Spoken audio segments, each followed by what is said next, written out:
The frost came early that year, and it came hard.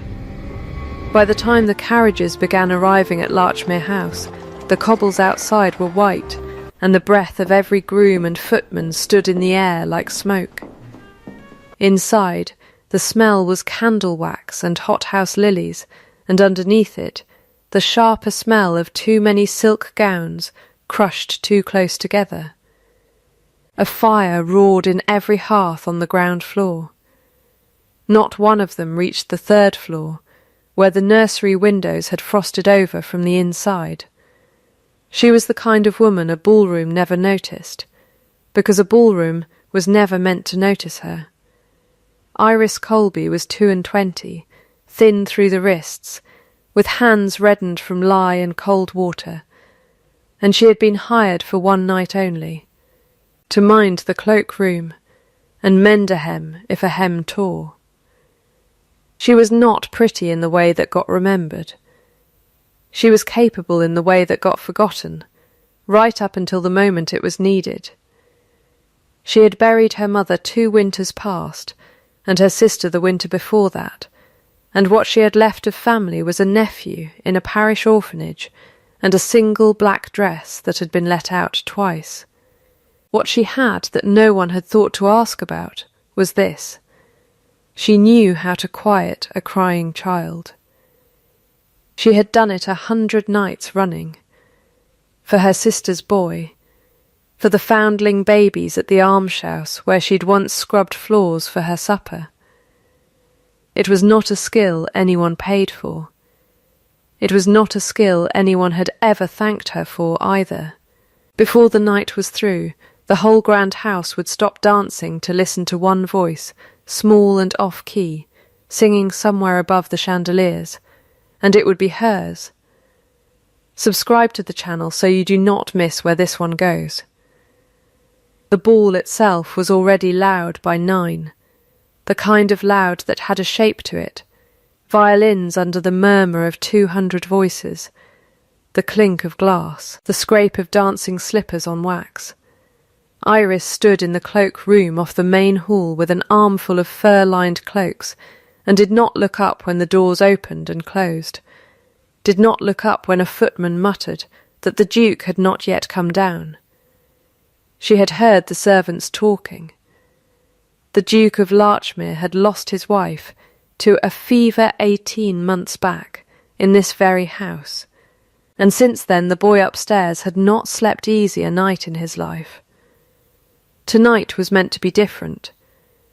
Tonight was meant to be the house's first grand evening since the morning ended. 140 guests, the finest thing Larchmere had done in 2 years.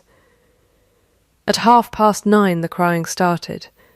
It came down through the old plaster the way sound does in old houses, thin and continuous, a child worn past sleep and past comfort, screaming in the high broken way that meant he had been screaming a long while already. Nobody below seemed to hear it over the violins. Iris heard it. She had an ear built for exactly that pitch. She should not have left the cloak-room. She knew that even as she set down the cloaks and went to the servants' stair, nobody had sent for her. Nobody knew her name well enough to send for her. But she went up 2 flights in the dark, following the sound, because she had never once in her life been able to hear a child cry like that and do nothing. The nursery door stood ajar. Inside, a young nursemaid sat rocking a boy of perhaps 3 years old, her cap askew, her face wet with her own tired tears, saying his name over and over in a voice gone ragged with helplessness. The boy would not be comforted. He arched his back against her and screamed until his voice cracked, and then screamed on cracked. Iris did not ask leave. She set down her candle, crossed the room, and held out her arms. The nursemaid looked at her like a woman handed a rope in deep water. She did not ask who Iris was. She only gave the boy over. He was hot with crying, his small fists knotted in his nightshirt, and Iris did what she had done 100 nights for a child that was not hers to comfort either. She did not shush him. She did not tell him to stop. She held him upright against her shoulder, walked him slow in a circle, and began, very low, to sing. It was not a fine song. It was a washerwoman's song, the kind sung over tubs with no more than 4 notes to it, repeating she had learned it from her mother, who had learned it from hers. She did not sing it well. She sang it steady, and steady was the thing he needed. He fought her for the length of 1 turn about the room. Then 2. By the 3rd his fists had loosened, by the 4th his head had come down heavy and trusting onto her shoulder, and the terrible tearing sound of him had worn itself down into hiccups, and then into breath. She did not know, singing there in the candlelight with a stranger's sun gone slack and warm against her collarbone, that a man stood in the nursery doorway in his shirt-sleeves, his fine coat and cravat discarded somewhere on a chair below, watching her with an attention he had not given anything in 18 months. She did not know that he had come up the back stair alone, unable to bear 1 more turn about his own ballroom while his son screamed above him and no one could stop it. She did not know that the house had been told, quietly, that its master had a headache, so that no one would follow him up and see a duke standing in a nursery doorway like a man who had lost something and only just found it again. She only knew that the boy slept, and that the room had gone very quiet, and that somewhere behind her a floorboard creaked once, softly, like a held breath finally let go. She turned. A man stood in the doorway. Not a footman. His shirt was fine linen, but plain, no coat, no collar starched for company, his hair disordered as though he had dragged a hand through it more than once. In the low light she took him for perhaps a physician sent up from the ball, or one of the upper servants roused from below, someone with enough standing to be in the nursery and not enough to trouble her with questions. "He's asleep," she said, because it seemed the thing that needed saying first. The man did not move from the doorway for a long moment. So he is. He was only tired past the point of sleeping. It happens with little ones. They fight it hardest right when they need it most.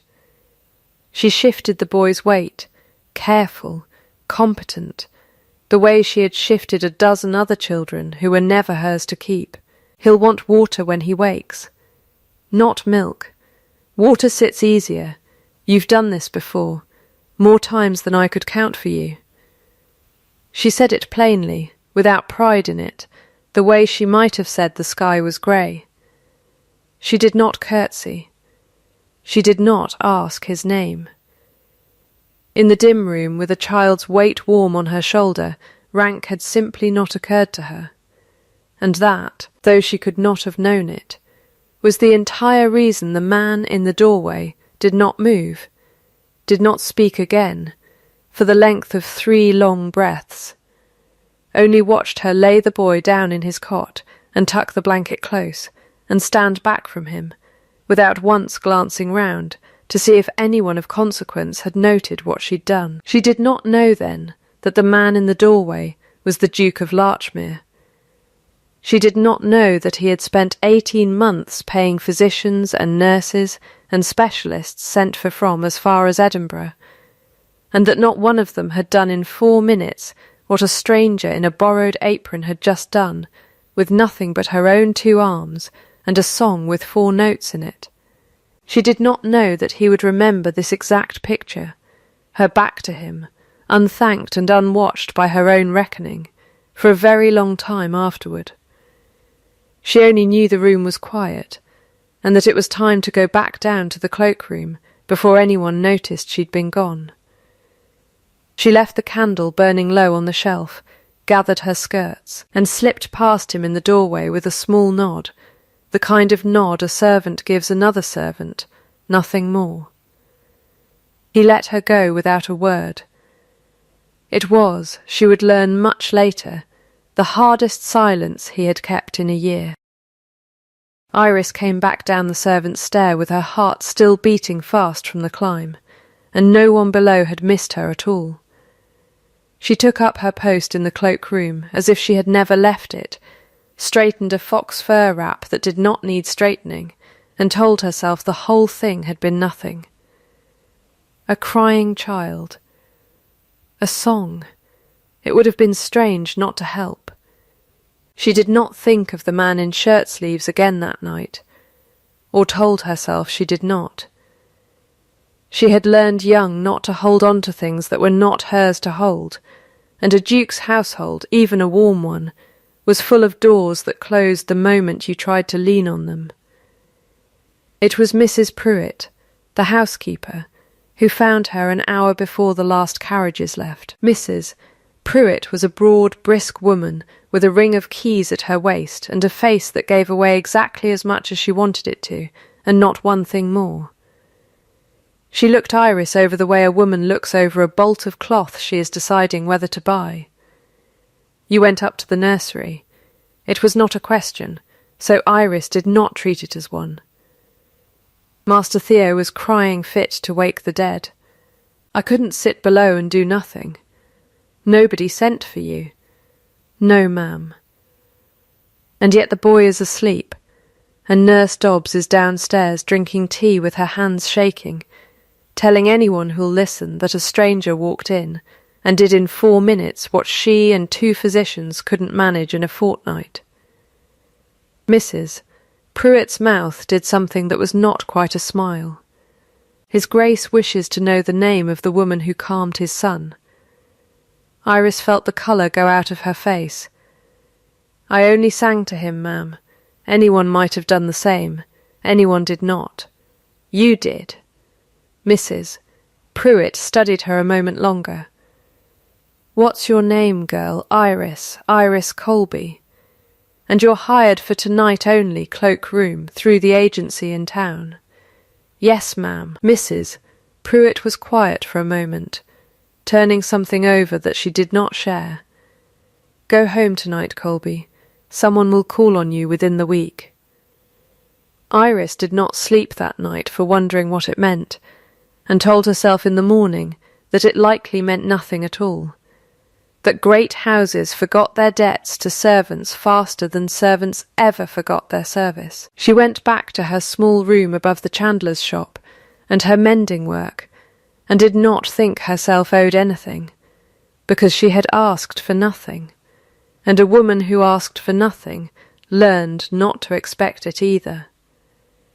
What she did not know, and would not know for some time, was that the Duke of Larchmere had stood in his study until well past 2 that morning, coat still off, staring at nothing, turning over a single fact that had lodged in him like a splinter. She had not known who he was. She had not curtsied, had not simpered, had not once glanced round to see whether the man in the doorway was worth impressing. She had only seen a crying child and gone to him, expecting no one to ever know, and she had been right, almost, because she had not counted on being seen at all. He had watched a great many people be kind to his son in the 18 months since his wife died. Every one of them had known, while they were being kind, that the Duke of Larchmere was somewhere nearby to notice it. He found, turning the splinter over and over in the dark of his study, that he did not trust a single one of those kindnesses the way he trusted the 4 minutes he had just watched through a nursery doorway, from a woman who believed the room held no one worth performing for. He did not send for her himself. That was not yet his to do, not with the household still watching him for any sign of what he'd lost and how he meant to carry it. Instead, he called for Mrs. Pruitt in the grey hour before dawn, when the last of the guests had gone, and the candles had guttered out one by one through the state rooms, and gave her instructions in a voice so quiet the housekeeper had to lean in to catch them all. "Find her a place in this house," he said. Nursery, if she'll have it. Don't tell her why. And if she asks, Your Grace.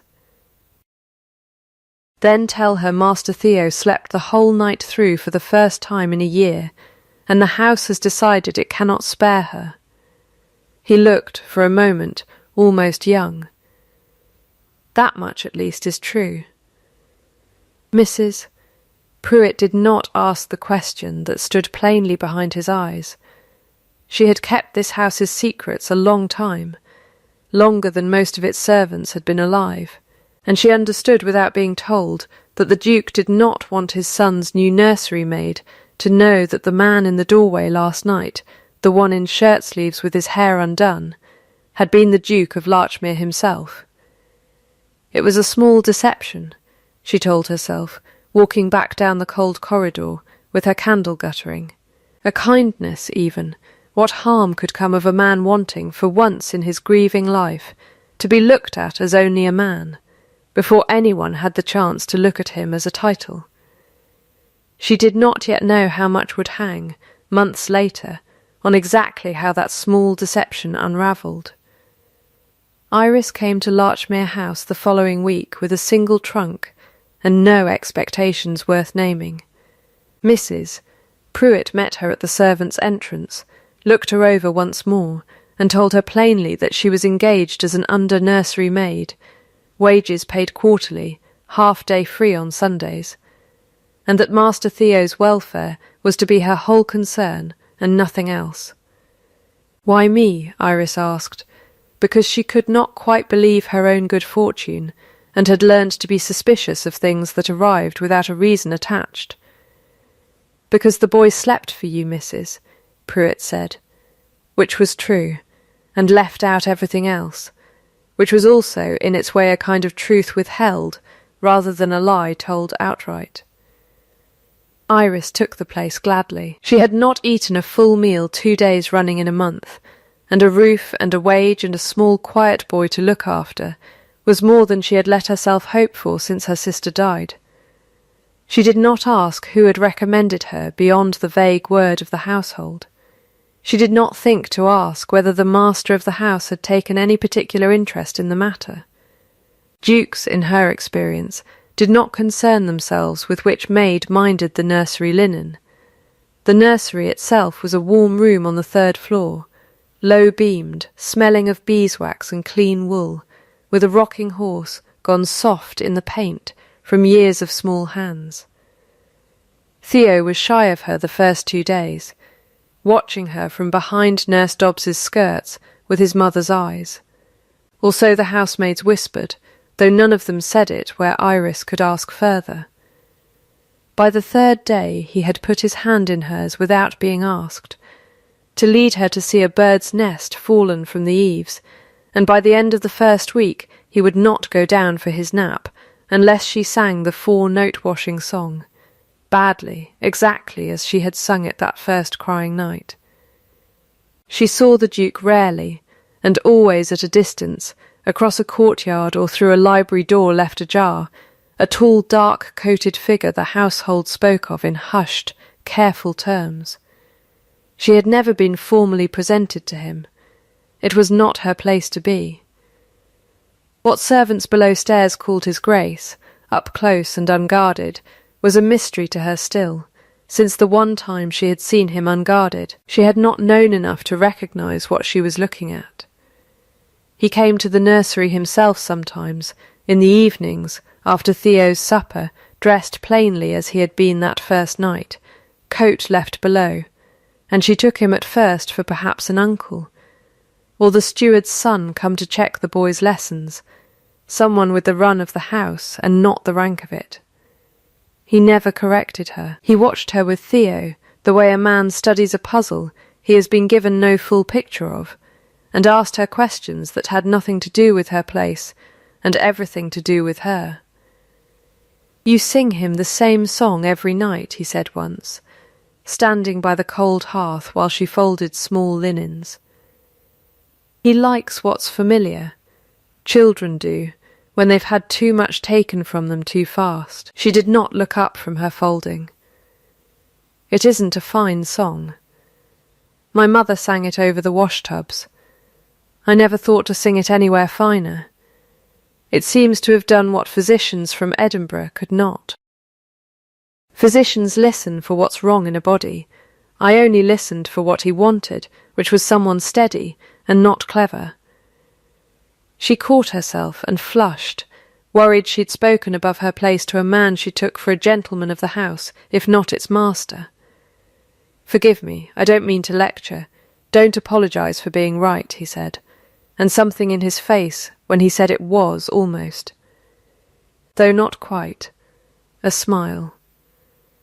She did not know, folding linens in the firelight, that the boots that appeared outside her door a week later, sturdy and well made and exactly her size, with no note and no name attached, had been ordered by the same man standing at her hearth, after he noticed her thin soles letting in the wet on the walk to church. She did not know that the extra coal sent up to the servants' hall that month, or the physician quietly engaged to look in on a housemaid's ailing mother in town, traced back to the same closed hand. She only knew that Larchmere House, for reasons she did not examine too closely, seemed a kinder place than any she had worked in, and she was careful, in the way of a woman who has been disappointed before, not to trust it too far. The first secret kindness had been planted. She would not learn its source for months. By then a great deal else would have happened first, and not all of it gently. Spring came late that year, the kind of spring that arrived in fits, a warm week undone by a week of sleet. Larchmere House filled for the season, cousins and connections arriving to fill its guest rooms, and among them came Lady Corinna Vane, the Duke's late wife's cousin, a tall, handsome woman with a laugh like 3 practised notes on a bell, who had run the household's social calendar since the morning ended, and considered herself, by long habit if not by right, the natural mistress of its affairs.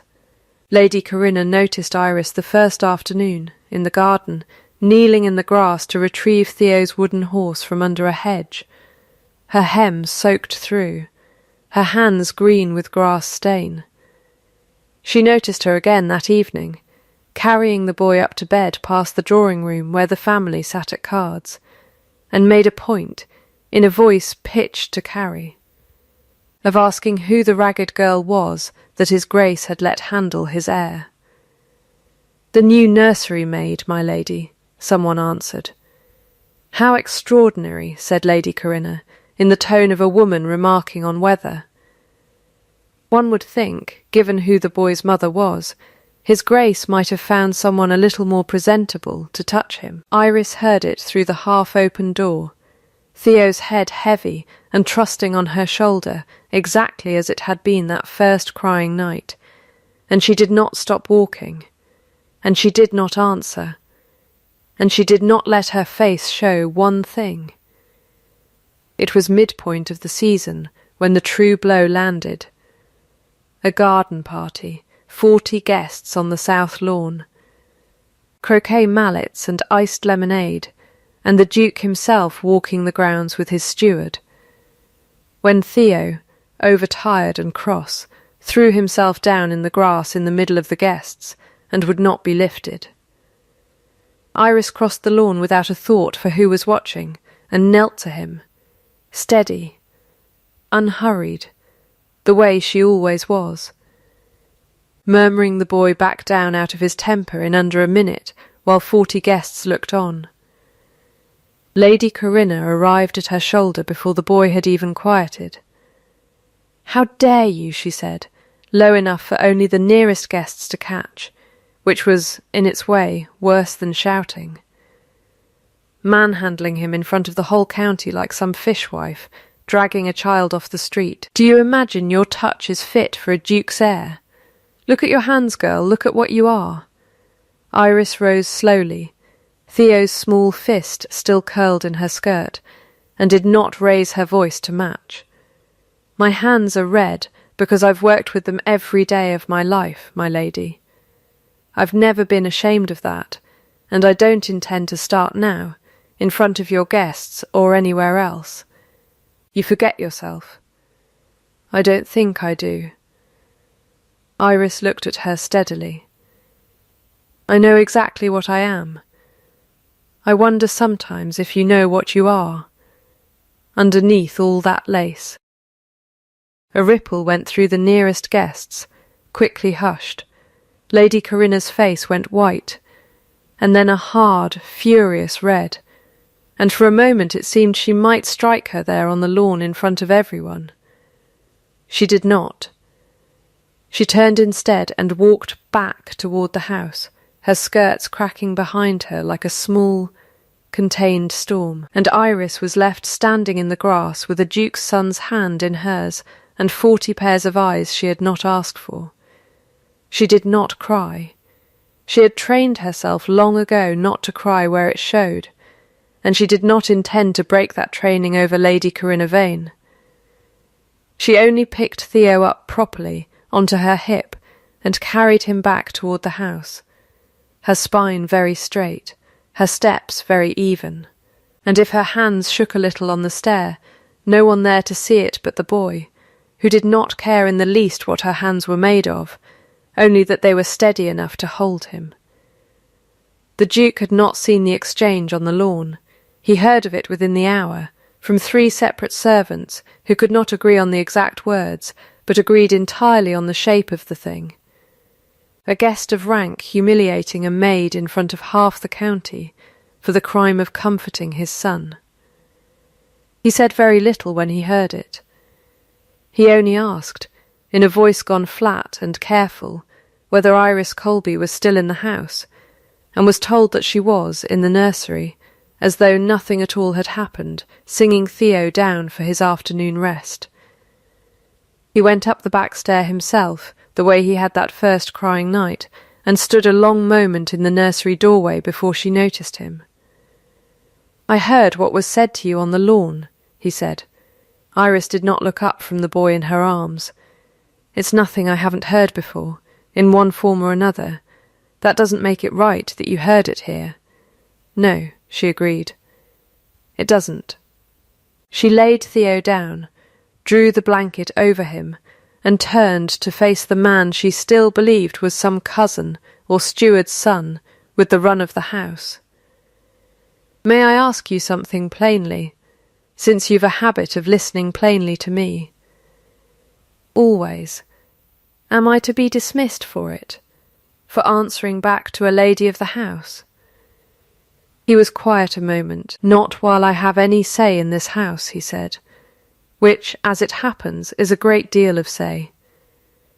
And then, because the words had come out closer to the truth than he'd meant to give her yet, he added nothing further, only inclined his head and left her to her work.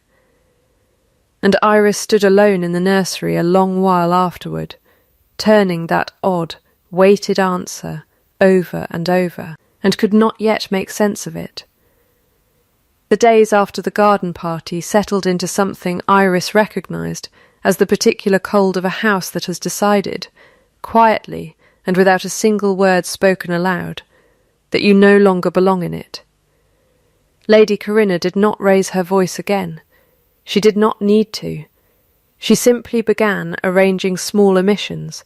A nursery order changed without Iris being told. A household meeting held without her presence, though it concerned Theo's routine directly. A whispered word here and there among the upper servants that a girl who answered her betters that way could hardly be trusted with delicate matters.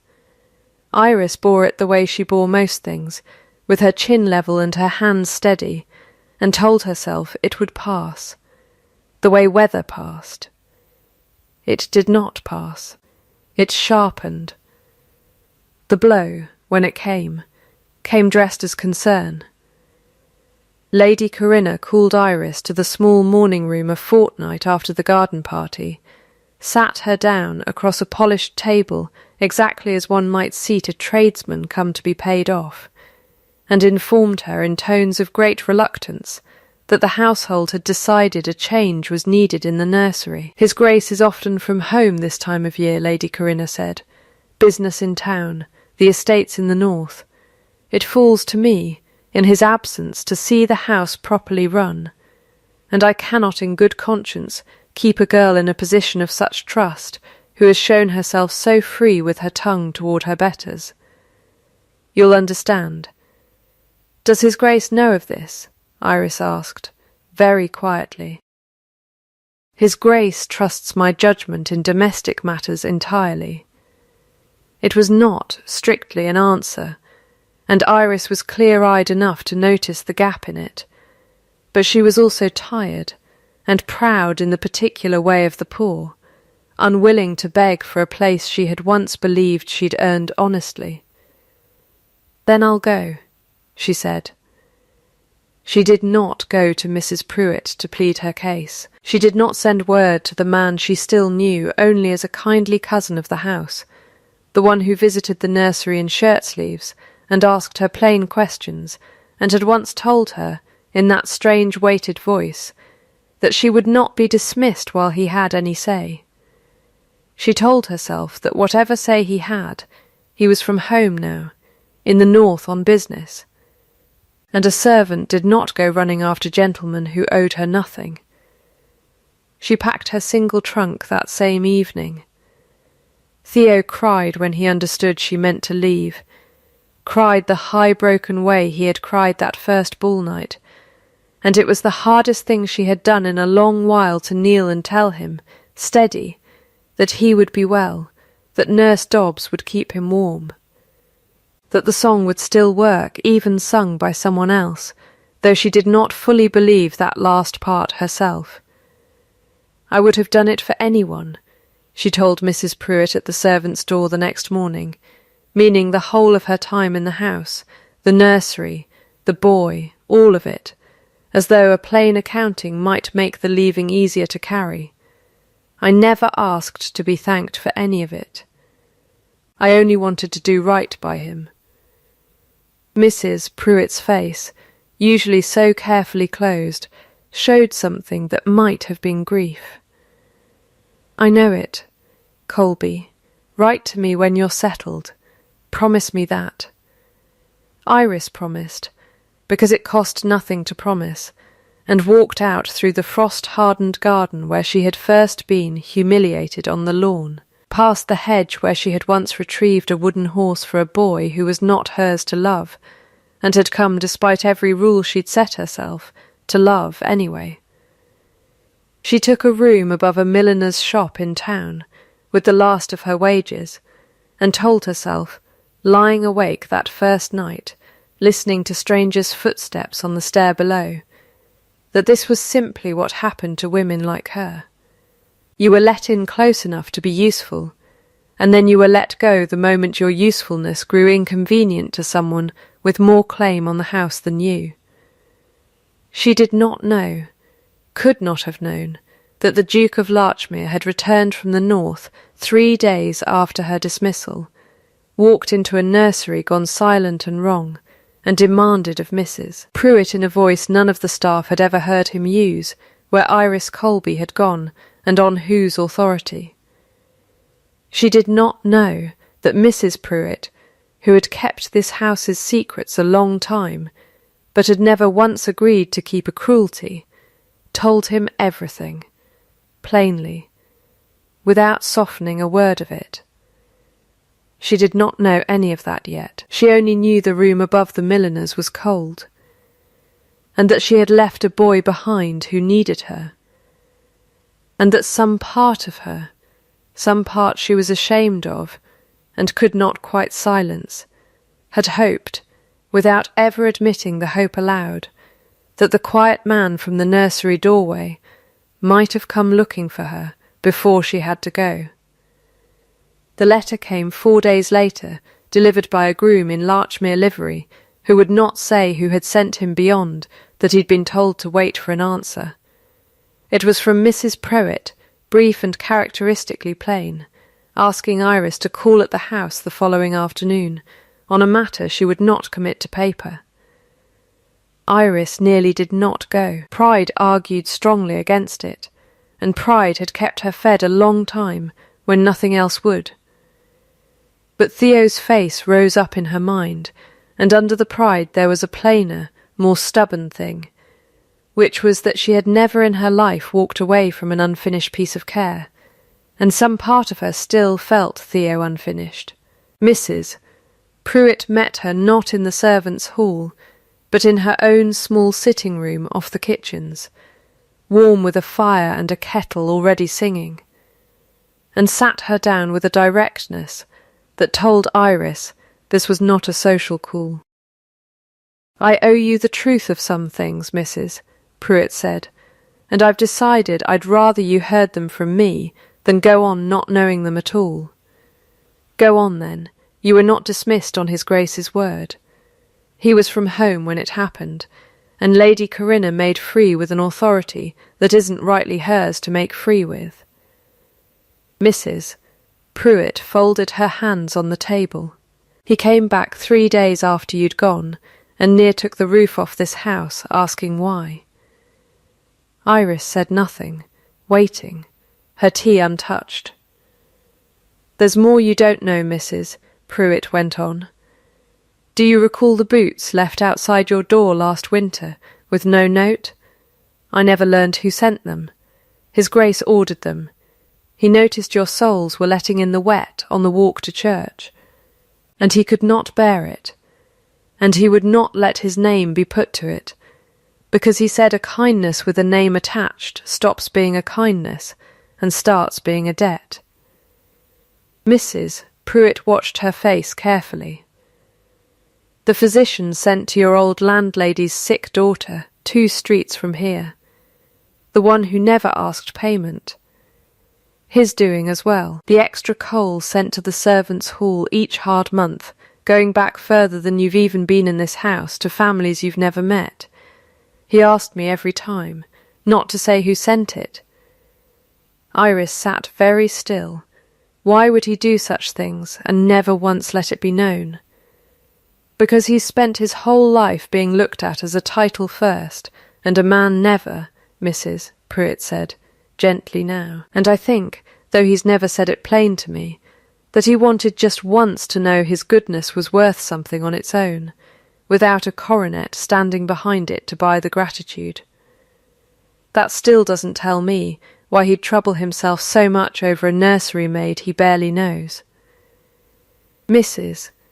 Pruitt looked at her a long moment, weighing something. "I think you know more of that answer than you're letting yourself believe, Colby.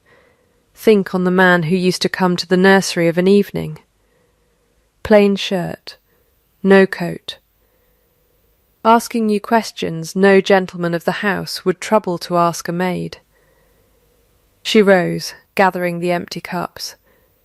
"Think on the night of the ball, and who might have been standing in a doorway you never thought to look at twice." Iris felt the floor of her understanding shift under her, slow and total, the way ice gives way not all at once, but in a long low groan before it breaks. She thought of shirt-sleeves in candlelight.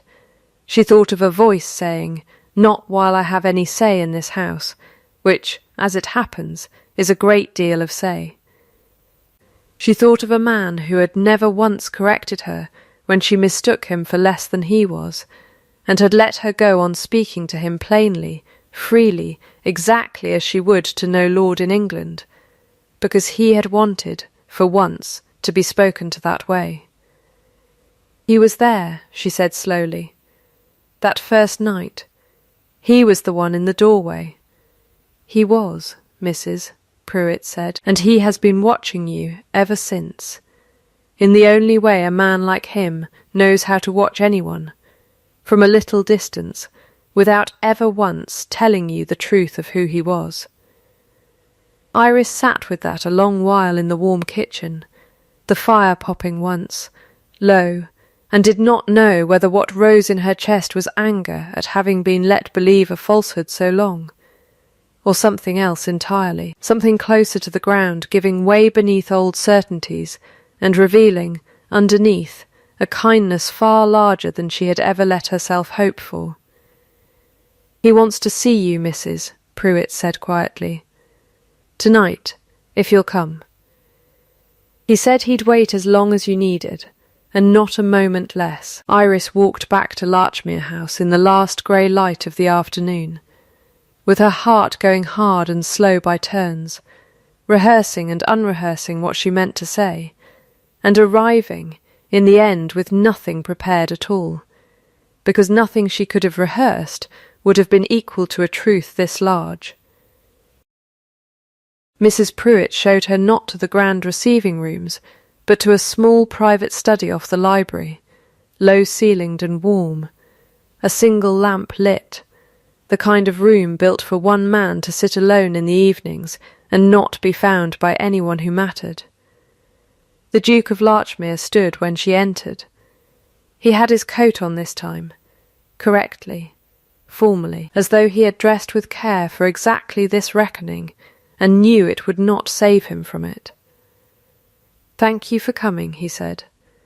"Mrs. Pruitt told me who you are," Iris said.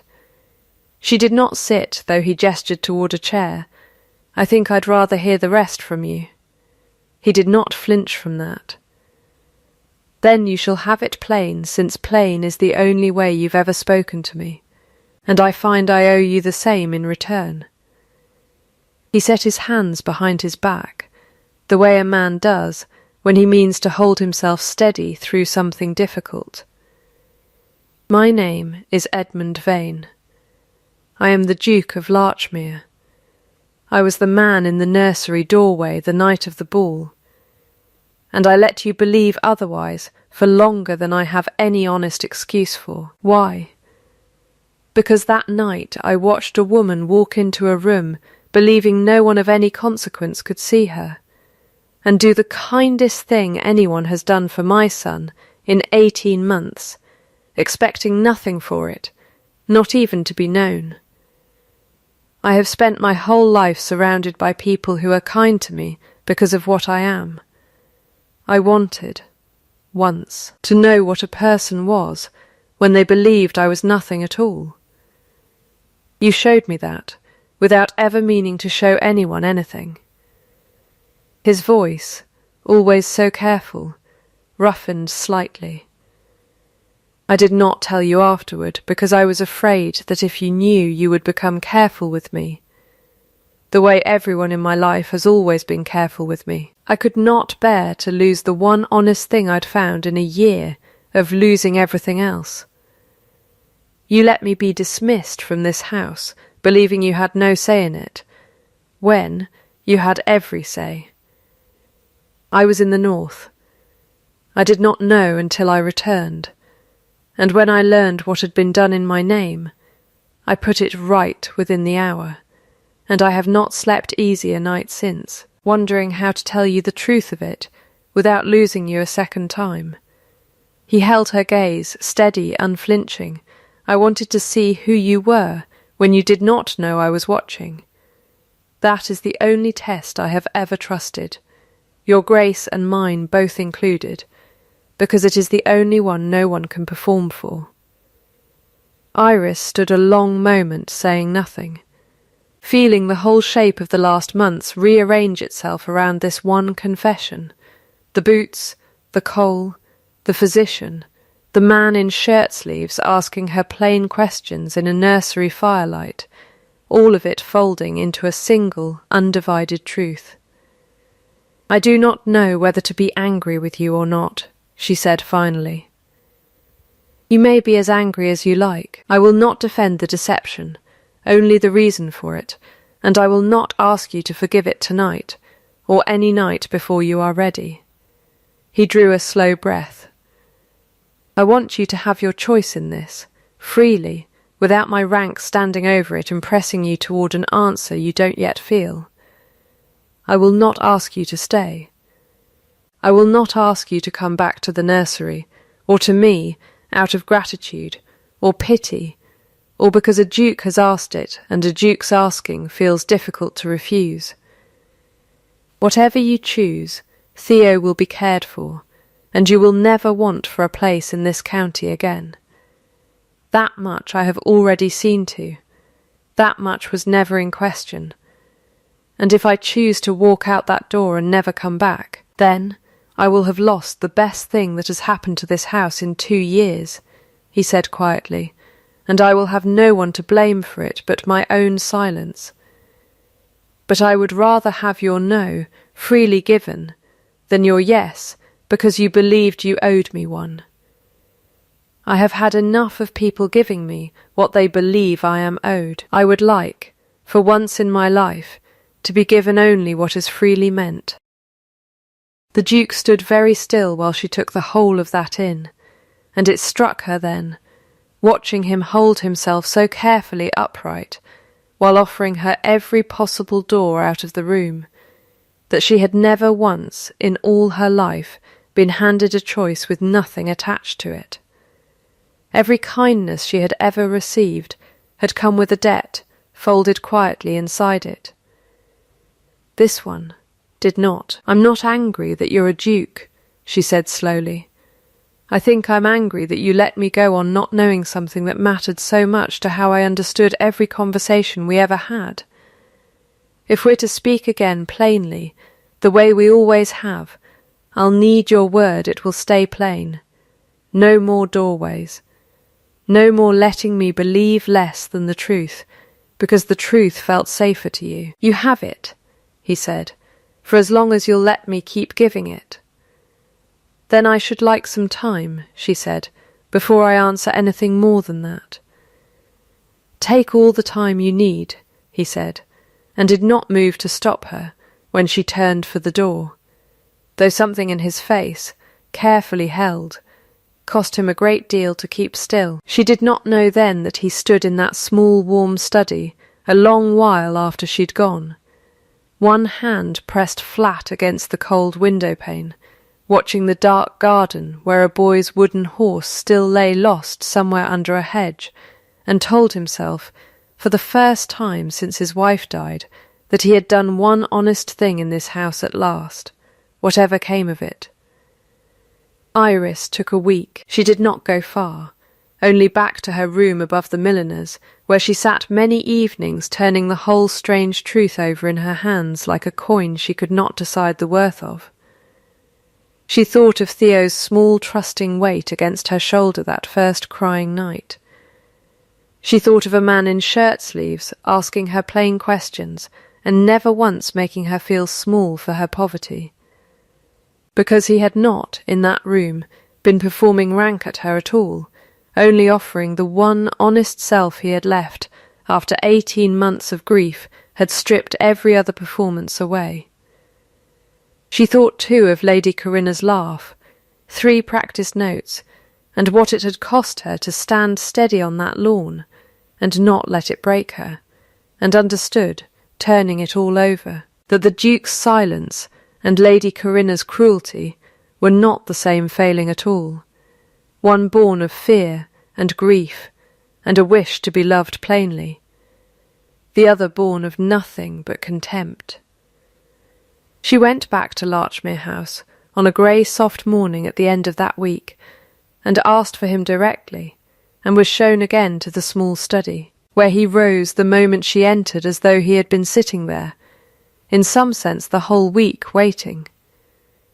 "I've come to give you my answer," she said. "You owe me nothing yet. I told you, take whatever time I've taken it." She stood before him, hands folded, steady.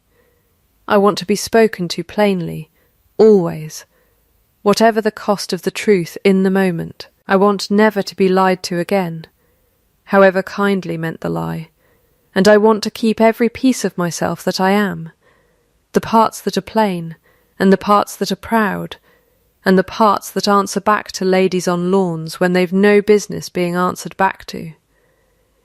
I won't be smoothed down to fit a duchess's shape, if that isn't a shape I fit honestly. I would not want you smoothed down for anything," he said. "I fell for exactly the woman who wouldn't curtsy in a nursery doorway. I have no wish to lose her now." "Then yes," she said. It was the only word she needed, and she found, saying it, that she had never meant anything so entirely in her life. He crossed the small room to her and took her hand, not her gloved hand. for she had drawn her glove off finger by finger before she'd ever reached his door, some instinct in her already knowing what this visit would cost and what it would give. He held her bare hand in both of his own a long moment, as though memorizing the shape of it, red-knuckled and work-worn, and entirely hers. "I love you for your honesty," he said quietly, "and your goodness, and not for what you did for my son that first night, though I will be grateful for that as long as I live. I loved you before I ever knew your name, standing in a doorway you did not know to look at. And I love you," she said, "for a man who removed his coat and stood in a cold nursery at his own ball because he could not bear his son's crying, and never once, in all the months after, made me feel small for what I am." She looked down at their joined hands. "Though I'll admit it will take some getting used to, calling a duke by his given name." "Edmund," he said, "you've earned the right to it before almost anyone alive has." "Edmund," she said, testing the shape of it, and something in his face at hearing it broke open, unpractised, into the nearest thing to a full smile she had ever seen him give anyone. He raised her bare hand and kissed it, once, gently, at the knuckles gone red from years of work she would never be ashamed of, and neither of them reached for anything further than that. It was enough. It had always, between them, only ever needed to be enough. They were married in the spring, quietly, in the chapel at Larchmere, with Theo standing solemn between them in a small blue coat, holding his mother's hand, which was to say his new mother's hand, though the household had long since stopped thinking of the word new when they said it. Mrs. Pruitt wept through the whole ceremony and denied it fiercely to anyone who mentioned it afterward. Lady Corinna was not among the guests. She had gone to live with a cousin in Bath some months before, her invitations to Larchmere quietly not renewed, her name mentioned in the house afterward only rarely, and always without malice, only the plain acknowledgment that some people simply could not be kept close to a kindness they had never learned to value. A year later, almost to the week, the fire in the small private study burned low and gold, and Edmund Vane sat with his wife's bare hand in her head against his shoulder, watching Theo, older now and sturdier, chase a new wooden horse across the nursery floor above their heads, the sound of his laughter coming down clean through the old plaster the way, once, another kind of sound had come down and changed everything.